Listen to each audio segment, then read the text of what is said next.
Well, the Big 12 basketball tournament is staying exactly where it belongs. Welcome in. I'm Pete Mundo. We're Heartland College Sports. We cover the Big 12, and it is great to have you in for another show. So I want to focus for this show on the big news coming out of the Big 12 on Tuesday night.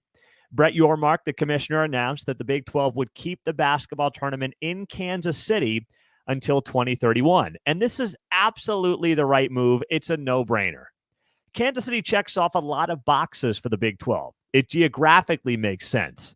They get to own this town, right? Nothing else touches the Big 12 tournament in Kansas City. And yes, I'm biased when I say that because I live in Kansas City. But I've seen a lot of other tournaments, and none of them come close to the way this town embraces this conference tournament.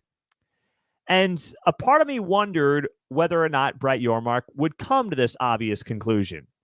But this is what makes Brett Yormark the best commissioner in college sports right now. Not only is he innovative, not only does he have great ideas, but he clearly is willing to listen. Listen, Brett Yormark's a New York City guy, right? Brett Yormark wants a footprint in New York City. I'm not sure if you saw this on Tuesday night, but in Times Square, the Big 12 Women's Basketball Championship was playing on one of the Jumbotrons. That's pretty cool. That being said, you got to admit what this conference is. And right now, it's still it's basically almost a coast-to-coast conference, but it does have a heavy emphasis in the heartland. You see what I did there? And Brett Yormark, for a guy who comes from the Brooklyn Nets, who comes from New York City, who takes over this conference, who probably in his dream scenario when he took this job wanted to move this tournament to either New York, LA, Vegas, realized through firsthand experience, to his credit, and through listening to the right people, that he's got a damn good thing going in Kansas City. And it makes absolutely no sense to get rid of that right now or anytime soon. So this was the absolute spot-on move for Brett Yormark, a great move for the Big 12. It makes all the sense in the world to keep this thing in Kansas City. And if you haven't been, you can't judge. You can't be critical. You can't mock. The criticism I always hear about this tournament in Kansas City is, well, it's basically a home game for KU. Well, yes, in part, KU fans obviously show up in a big way. But here's the thing. No one ever complains about Kansas State fans at the Big 12 tournament, right? Why is that? Well, because Kansas State does not produce in the Big 12 tournament the way KU does. I'm not knocking K-State when I say that. That's just a fact, right? There are two fan bases that get complained about a lot regarding the Big 12 tournament. It's KU and it's Iowa State. Both of those programs have been very good historically in this league, and they do well in this tournament, and they travel very well. So you look at that and you say to yourself, okay, maybe it's all those things, along with the fact that, yes, proximity is more convenient than it is for other schools. But it doesn't make any sense to start moving it just because KU fans show up to watch their team. That's not fair. That's ridiculous. So this makes sense. Rather than bounce this thing around to go to Oklahoma City one year or Dallas one year or Vegas one year where you're one of 6 conference tournaments, or Denver one year or Phoenix or Orlando or whatever, Atlanta, have it in a place that embraces you, that loves you, that knows your format and knows your model. And this city does that. Starting with sports commissioner Kathy Nelson. She runs the sports commission in Kansas City. She's not a household name to the average Big 12 fan. I just know her being here in town.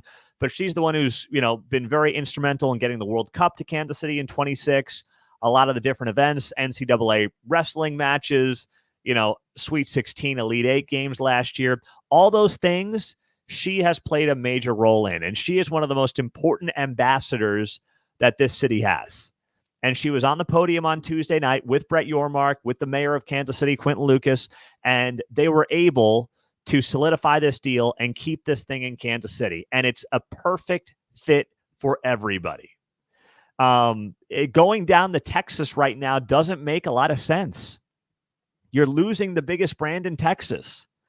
And okay, we've got Houston, and I love you guys in Houston, but you know as well as I do, it doesn't make a lot of sense to go down to Texas because of the University of Houston. That is not a knock, not an insult to Texas. It's just a fact.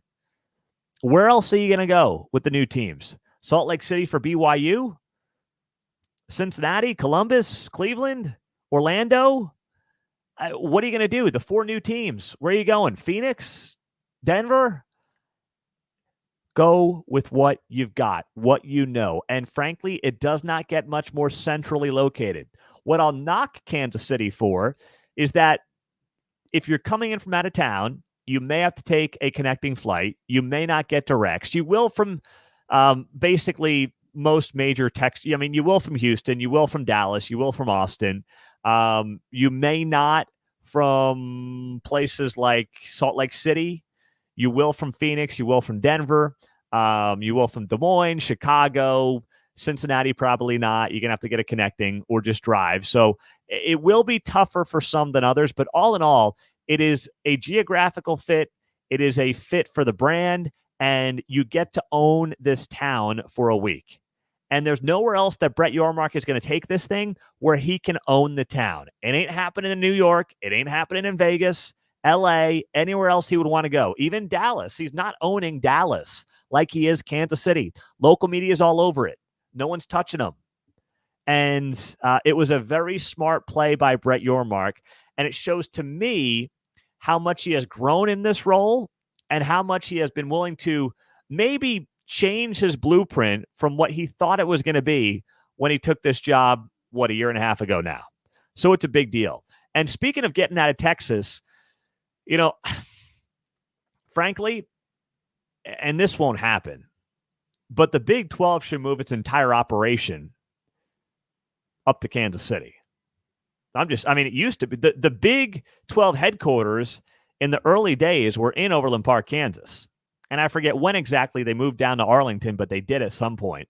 But without OU in Texas being down that way, it's not really as much of that Texas-Oklahoma brand as it really is nationwide. Now, the good thing about Dallas, I'll give it, flying in and out of there for meetings is much easier than Kansas City. So this is not happening. But divesting yourself from Texas on certain things is not the worst idea. And by the way, the Big 12 did do that this week as well, not just with the tournament basketball, but the Big 12 is moving women's soccer from Round Rock, Texas, outside of Austin, to Kansas City for the next couple of years. So that event is going to be moving up as well. That was part of the announcement on Tuesday. And this is not a surprise. Having any Big 12 events in Round Rock right outside of Austin, why the heck would you do that? So why would you waste your time doing anything in Austin, Texas, if you're the Big 12? I do nothing but give that city the double middle finger. It's whacked out anyway. Screw them. All right, come up to KC. We've got this brand new women's soccer stadium for the KC Current that's opening up here in the next couple of weeks. And that's exactly where this is going to take place. So it's good. It makes sense for the Big 12. And I'm excited for this league to start moving some things around. Now, if they want to do other things in other parts of the Big 12 footprint, sign me up. But certainly anything you've got in Austin, get it out. Oklahoma City is different. The Big 12 softball tournament is still down there. I don't know if the Big 12 has announced that is changing anytime soon. I hope it stays. That state loves its softball. And even though OU is gone, having Oklahoma State there, which is probably going to be the best softball program in the conference when OU leaves and Texas leaves, I'm fine with that. They've got diehard softball fans down there. It's centrally located enough. Softball is more of kind of a southern Big 12 sport, for lack of a better word. The Texas teams are into it. Baylor is into it. So leave it in that part of the region. I'm okay with that. But start looking at things if you Brett Yormark. Let's go on and, see what you're saying right now on the show. I'm Pete Mundo. We are HeartlandCollegeSports.com. We cover the Big 12 Conference. and it is great to be here with you as we roll through another edition of the show. This is from DF Aust on YouTube. Pete, as a Big 12 fan living in Utah, I have no problem with the basketball tournament staying in Kansas City. Attaboy. Now, you didn't say you were a Utah fan, because I know Utah fans are kind of butthurt by this whole thing. I don't know why. It seems completely ludicrous to me that Utah fans will be upset, because as far as I can tell, Utah fans don't go to basketball games anyway. But it's something that apparently, if you go on Twitter, or now X, you'll notice a lot of chirpy Utah fans when it comes to the Big 12 basketball tournament staying in KC. I'm just going to say this to Utah fans. Come here in 25. Feel it out yourself. Enjoy it yourself. Let's do it together, and let's talk about this. And then come back and tell me it's not a great experience and you had a great time. If you still want to do Vegas, fine. But at that point, you're just going to be wrong. All right? At that point, you're just going to be wrong, and that's going to be that. So we'll move on from there. Meantime, we do know, as we look at the Big 12 basketball scene right now, that Josh Eilert is out. The West Virginia head coach, who was always, sadly, a dead man walking, is done with the Mountaineers. And West Virginia has announced a national coaching search after a 9-20 season under Josh Eilert. So none of that's surprising.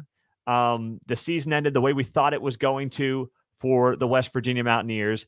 And now the question is, where do they go and who do they hire? And there's a lot of names that are getting talked about out there, right? I mean, you look at the coaching candidates, and there are names usually and mostly from the mid-level, mid-majors that come up. There are guys like Dustin Kearns at Appalachian State. Andy Kennedy at UAB gets some love. Other names that keep coming up, Mark, and I apologize if I'm messing up his name, Byington from James Madison. Dusty May, Florida Atlantic. Darian DeVries at Drake. And a guy like Pat Kelsey at College of Charleston. All are getting a lot of attention. Now, for me, listen, any of these mid-major guys have potential. But the key for Bob Huggins at West Virginia, and the one thing that worked for him, is, of course, he had the ties going back to, 50 years to this program. So that made it very unique. So you got to find somebody who's not afraid to replace somebody like a Bob Huggins, somebody who has the juice. And I don't mean they have to be a household name, but when you interview them, they've got to have the backbone. They've got to have the confidence. They have to have won enough to not be intimidated by replacing a guy like Bob Huggins, because that's really who they're replacing. Nobody in 10 years is going to remember Josh Eilert, and that's just a fact. They're going to think of this as the replacement for Bob Huggins. So, and that's a challenge. You got to find, if you're West Virginia basketball, you have to find your version of Chris Kleiman at Kansas State.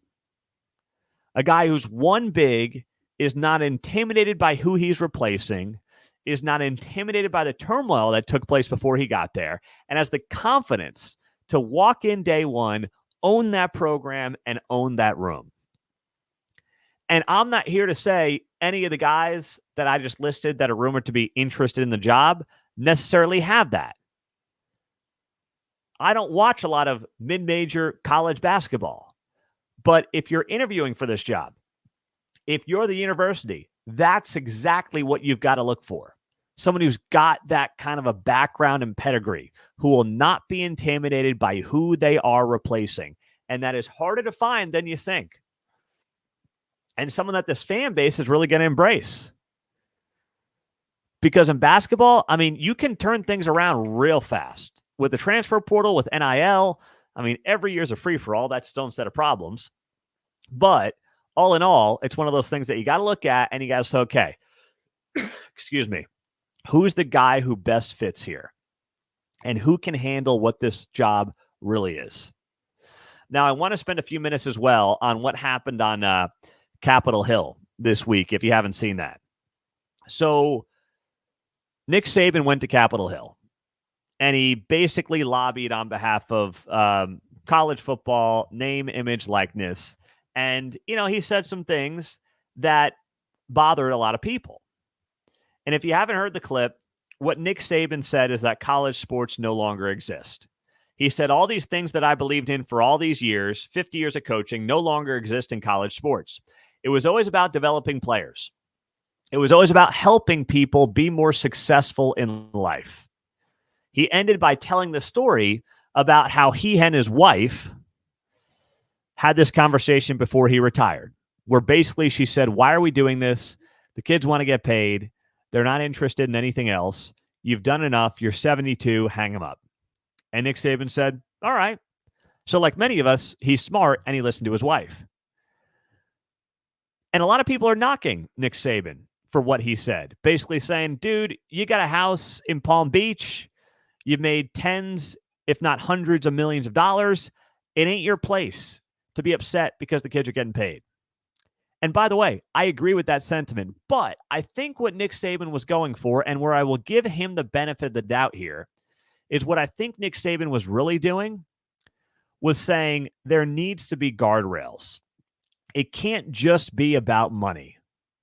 It can't be exclusively about money. And if it's going to be about money, then you've got to set up guardrails to say, okay, let's sign contracts. You can't have guys walking into a program for a year, leaving, going to a rival the next year because they offered another $100,000. That's insane. I can't do that, in my day job, hosting a radio show in Kansas City. Imagine if I just went across town after 6 months of working where I work at KCMO Talk Radio, 95.7 FM. And then after 6 months there, I got a better deal with KCMO. I went back to KCMO. I mean, that's nuts. And I'm a free market guy, but you need to have guardrails. And I don't think Nick Saban sold his point well, where he basically made it seem like it was all about the money. And to that, I say, young guys with this kind of talent should be getting paid. A few years ago, I was an anti-pay the players guy. I was like, they're getting a free ride. The education's taken care of. Most of them aren't worth a lot of money. And then I said, well, maybe I'm wrong. Maybe they are. The NIL world has proven, the free market has proven, they're worth more than I originally thought. So I have no issue paying these guys. And frankly, going to class has been a joke for a very long time for big-time college athletes. So let's stop pretending like that matters or they really care about it or the education is meaningful to them. It's not. It's not 1972. So if this is the new world and paying is now part of the game, I'm okay with that. I accept that. But you have to have something better than this system we've currently got because it's not sustainable. By the way, at some point, I think the money's going to dry up. Imagine being a big booster and you've got all the money in the world, but at the same time, you're paying what? 18, 19-year-old kids to play 12, 13, 14 college football games for your favorite team. And then they leave you high and dry if somebody else offers them $1 more. Guys that are that rich and gals that are that rich didn't get that rich being suckers. And at some point, they're going to feel like suckers. At some point, their ego is not going to override the screw job that they're getting from the program and from the players who are just looking for a check and nothing more, who don't, in many cases, have an ounce of pride in the name on the front of the jersey. That money's going to dry up. And that's where the guardrails have to be put up for everybody's sake and at least make these young men sign some type of contract where, hey, we'll pay you X, but you give us 2-3 years, whatever it might be. It might be like, doing a lease on a car versus doing buying a car. Maybe if you're the player, you're like, you know what? I'll take less money for 2 years. Or how about this? All right. I'll take less years and less money because I want to have my options open in a couple of years. You could sign a 1 year, a 2 year, a 3 year deal. You could basically have a system like that in college sports. And that would not be the worst thing in the world. But you can't have this insanity of opening up the floodgates every single offseason and having nothing to show for it when all is said and done. So Nick Saban was right, but I think his approach and his viral story about, well, everybody just wants to get paid. I don't want to hear that from the 72-year-old guy who's made hundreds of millions of dollars coaching. I don't. If you're 18, 19 years old, you're an adult. You're talented enough to make a lot of money with your skill set. You should be able to make that money. But there also should be some promises on the other end in terms of what the program is getting from you. That's only fair. I'm Pete Mundo. We are HeartlandCollegeSports.com, and it is great to be here as we roll through another show with you. The Big 12 tournament marches on, and we are going to be covering it all week long on the website. Make sure you join our free Heartland College Sports message boards as well, because we are going to have a lot of content on there that you want to be a part of. If you are just joining us on YouTube, hit that thumbs up button right below the video. We appreciate you doing that a lot. It helps us tremendously. And we're going to keep rocking and rolling here. Thanks for being on the podcast as well. We'll talk to you soon. Have a great day. Go Big 12. See you later.